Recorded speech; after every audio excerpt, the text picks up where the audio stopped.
Aula 4, Física 3, Energia potencial e potencial elétrico.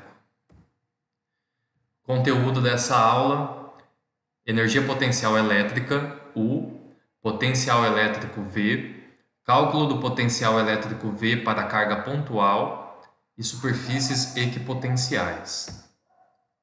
Bom, começando aqui, qual que é a ideia por trás desse conteúdo?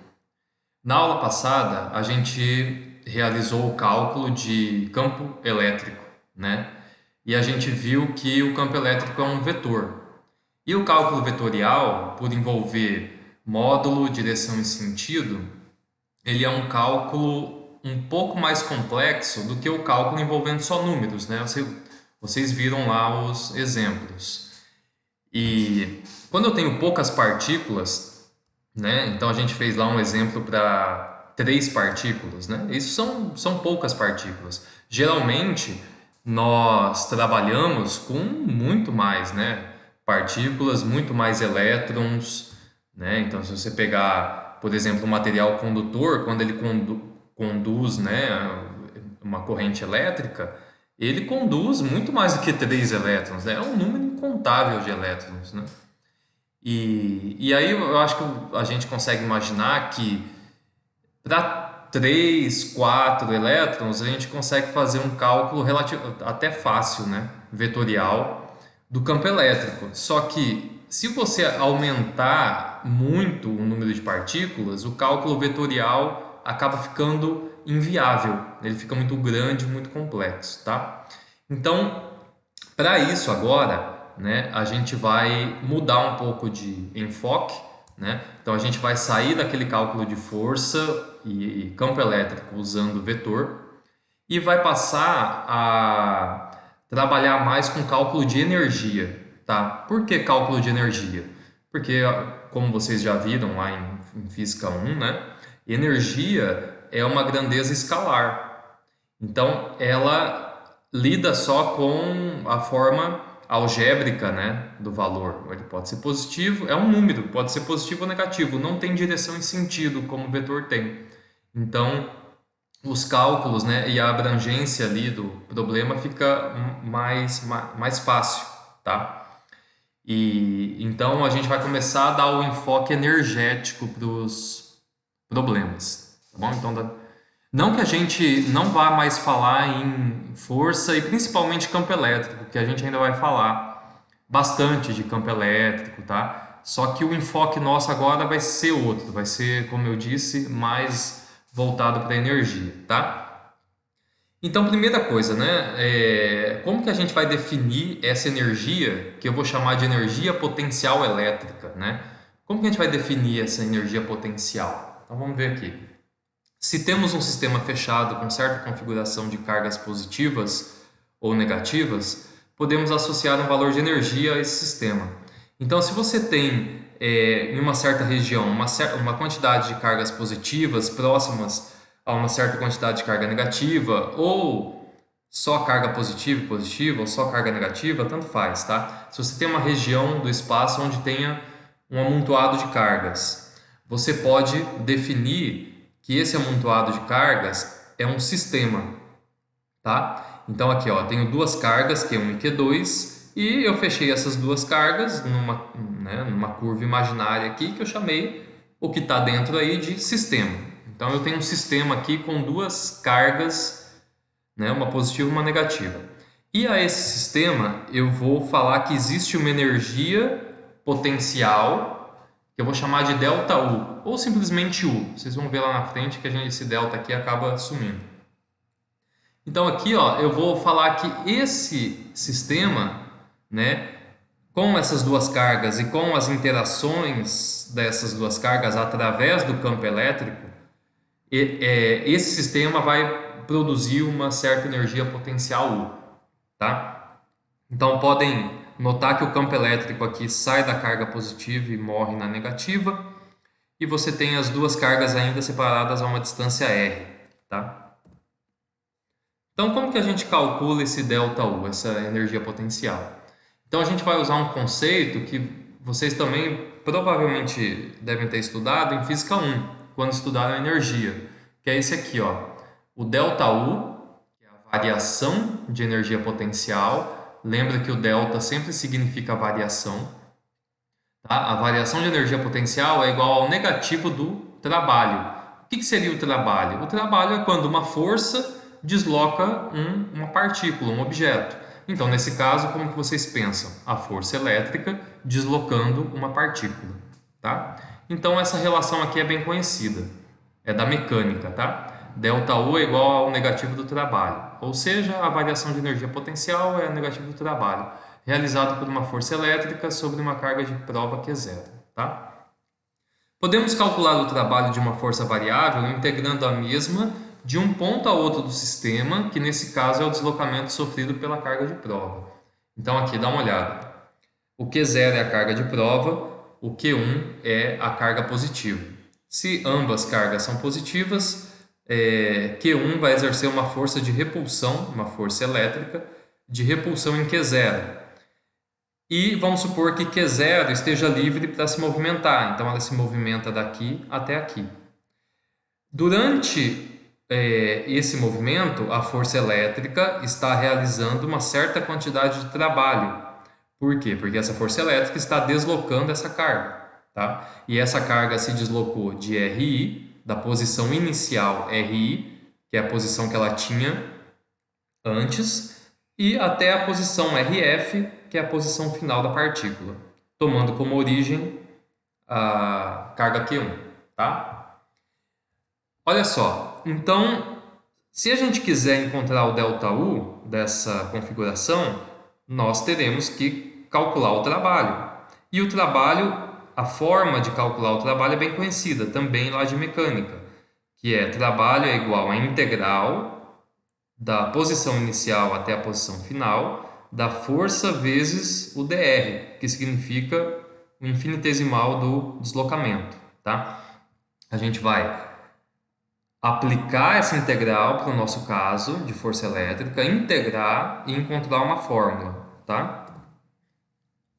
Então, desenvolvendo a integral, no lugar do FL, que é a força elétrica, a gente vai colocar a lei de Coulomb, tá?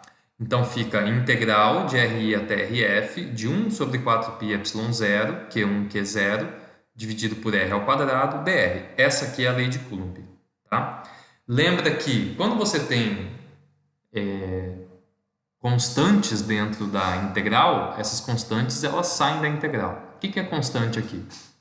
Todo o valor de carga, porque nesse caso os valores de carga não mudam, tá? Sempre a carga vai ter aquele mesmo valor, ela não muda. 4π, né? É um fator que também é constante. E o ε0 é a permissividade elétrica do vácuo, tá? Que também é constante. Então, isso aqui fica simplesmente a integral de dr sobre r ao quadrado, tá? Porque o r, que é o raio, que é esse raio aqui, ó, é a única coisa que está variando durante a produção de trabalho aqui, ó. Então, você tem um trabalho que está calculando, quando a partícula sai de RI, vai até RF, tá? Então, o trabalho ele fica só aqui nessa região e R é o que varia. Fazendo essa integral, lembrando lá que integral de dr sobre r quadrado, isso aqui você joga para cima, r a menos 2, e aí você faz a integral, né, do jeito que vocês aprenderam. Fazendo essa integral fica isso aqui, ó, e aplicando os limites, né, vai ficar isso aqui, a constante 1 sobre RI menos 1 sobre RF. Tá? Lembrando que aqui da integral vai surgir um sinal de negativo também. Tá? Aí vocês dão uma lembrada como resolve essa integral. Enfim, chegamos nessa expressão para o trabalho, em função das cargas e em função do raio, né, da variação da distância. Tá? E aí, ó, como ΔU é igual a menos W, a gente fica com, né, ΔU é igual ao negativo dessa expressão. O negativo dessa expressão vai apenas inverter esses dois fatores, tá? O RF acaba ficando positivo e o RI negativo. Então, você tem uma expressão aqui, ó, feita para calcular essa variação de energia potencial, tá? O que seria essa variação de energia potencial? É simples, é a variação que essa partícula sofre quando sai de RI e chega a RF. Então, eu tenho toda uma configuração de energia quando ela está aqui e outra configuração de energia quando ela está aqui, tá? Então, se você pegar final menos inicial, vai ser a variação de energia potencial, tá bom? Em geral, é estabelecida uma posição de referência na qual a energia potencial é tomada como sendo nula. Essa referência é considerada em RI infinito. Nessa posição, o valor da energia é zero e a expressão acima fica. Bom, traduzindo aqui, né? Eu posso simplificar esse ΔU, na verdade, é UF menos UI, tá bom? É final, o valor de energia final menos o valor de energia inicial. Eu posso falar que, né, uma maneira mais simplificada de encarar esse problema é você considerar que essa partícula aqui é zero, está no infinito, e alguma força traz ela para cá, para essa posição, ou para essa. Tá? E quando ela está no infinito, a gente fala que a energia é zero, é um referencial. Tá? O referencial de quando a partícula está muito longe, quando Q zero está muito longe de Q1, ou seja, quando o RI for infinito, a energia lá é zero, porque o Q zero não percebe a força da primeira partícula. Então a gente pode usar essa referência. Isso aqui é feito para simplificar o problema, tá? Por quê? Porque aí essa expressão fica mais simplificada, ó. Ela fica simplesmente U, né? Que o I é zero, então seria o equivalente ao F, esse aqui. Mas aí você omite o subíndice, tá? Igual a 1 sobre 4πε0, que está aqui, Q1, Q0, que é o que está aqui, dividido por R, seria o RF, tá bom? Mas aí o RF, como o RI é infinito, esse termo some, tá? Porque 1 sobre infinito é zero.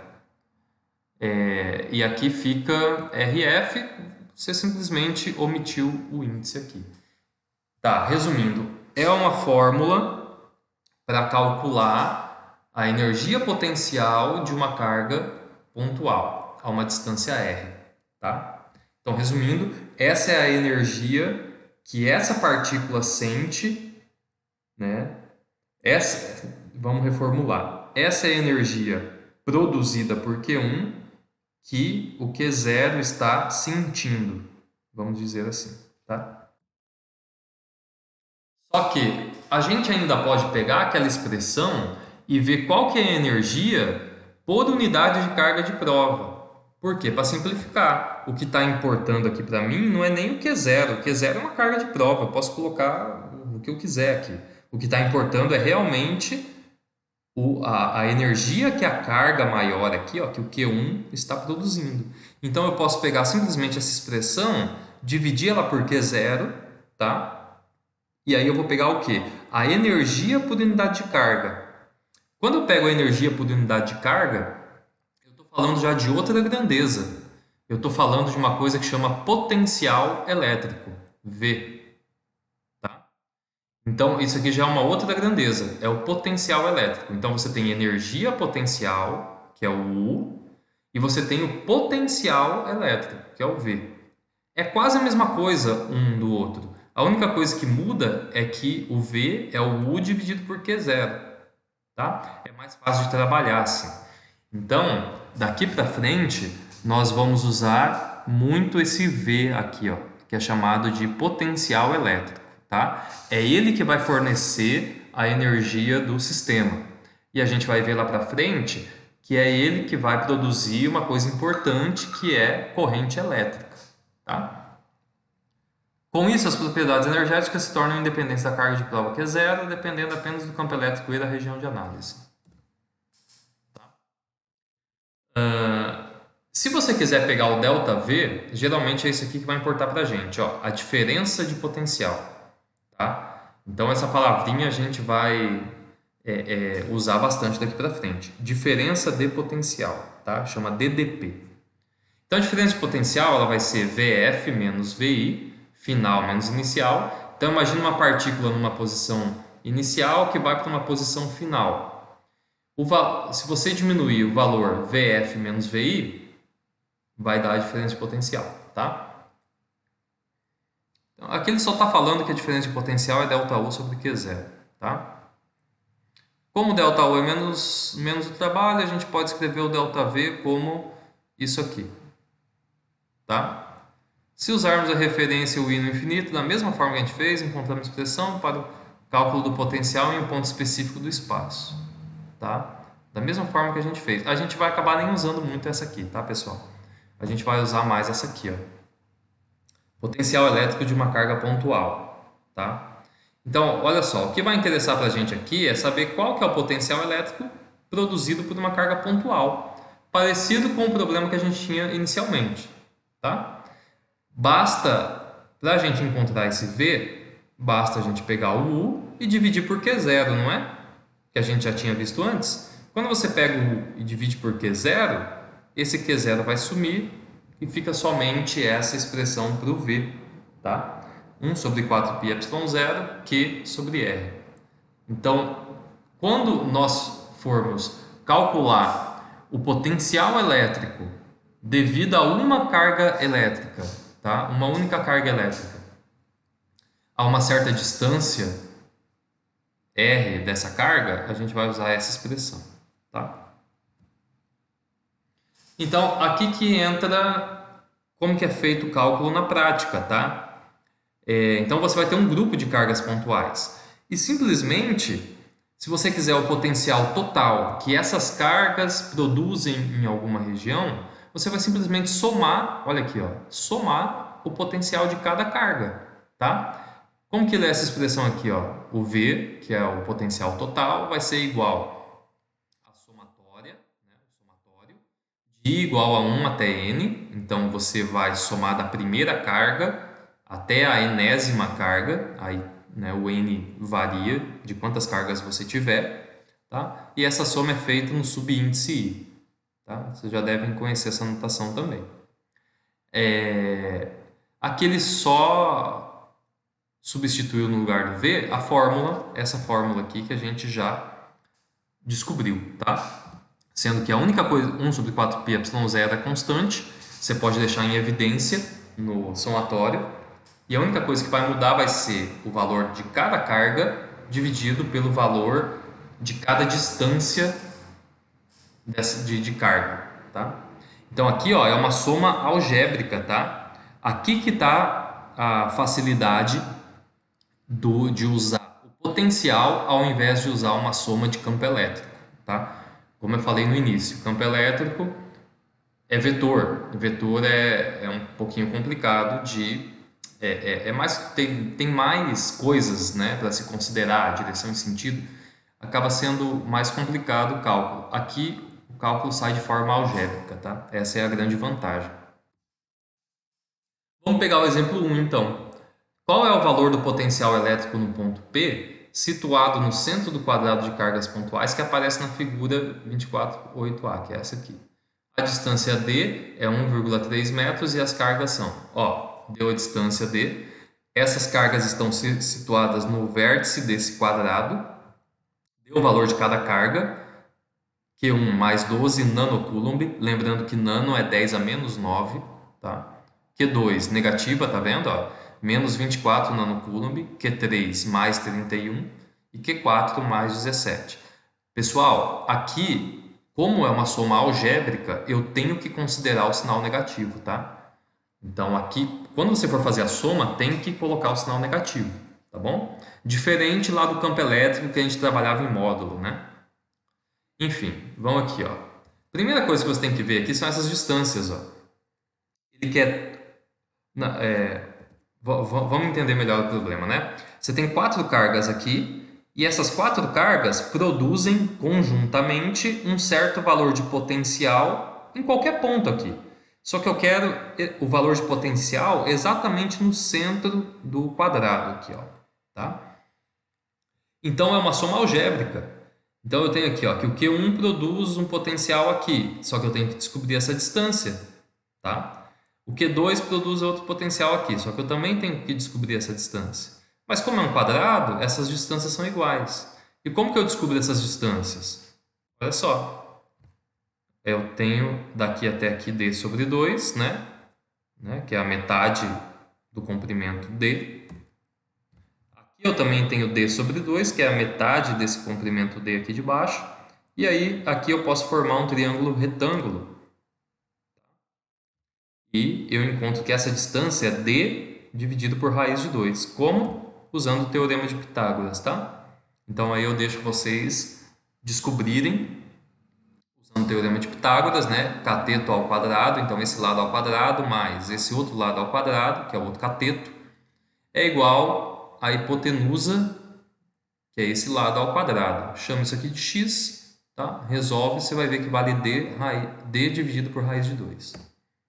E aí, como que resolve isso? O potencial elétrico V no ponto P é a soma algébrica dos potenciais elétricos produzidos pelas 4 cargas. É uma soma escalar e não vetorial, como no caso da força e do campo elétrico, tá? Como eu havia dito. Então, basta você fazer o somatório de 1 até 4, que são 4 cargas, tá? Então, o que ele fez aqui, ó? Ele deixou 1 sobre 4πy0 em evidência e simplesmente somou essas cargas de forma algébrica. Sendo que a distância r é d dividido por raiz de 2. Ele deu o d, que é 1,3, faz a continha, você tem 0,919 metros, tá? E a soma das cargas é essa aqui, ó, Q1 mais Q2 mais Q3 mais Q4. Notem que a carga 2 é negativa. Somou tudo, vezes 10 a menos 9, porque é nanocoulomb. Isso tudo deu 36 vezes 10 a menos 9 coulomb. 36 nanocoulomb, tá? Assim, o potencial vai ser... ele pegou toda essa constante aqui, que é a constante K, né? Você pode... Lembra a constante K, que era 8,99 vezes 10 a nona, ou aproximadamente 9, né? Que a gente estava usando. 9 vezes 10 a nona, vezes a carga, a soma, né? Que ficou aqui, a soma das cargas, que é 36, né? Vezes 10 a menos 9, dividido pela distância. Por que dividido pela distância? Vocês estão vendo que a distância é a mesma aqui, ó? Todas essas cargas estão à mesma distância do ponto, tá vendo? Então, todas estão a uma distância de d dividido por raiz de 2, que é essa aqui. Então, ele acabou colocando o r em evidência também, tá?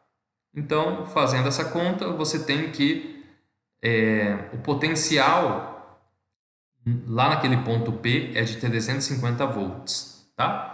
E aqui eu acho que eu esqueci de colocar no slide a unidade, tá? Desculpem, vamos voltar aqui. Qual que é a unidade desse V, potencial elétrico? É o que a gente chama de volt, tá? E é simbolizado por esse V minúsculo aqui, ó. Desculpa, V maiúsculo, né? É simbolizado por esse V. Esse V é volt, tá? 350 volts, né? Então, é uma unidade que a gente pode se acostumando que vamos estudar bastante coisas com volt, tá? Então, aqui a gente finaliza o potencial elétrico.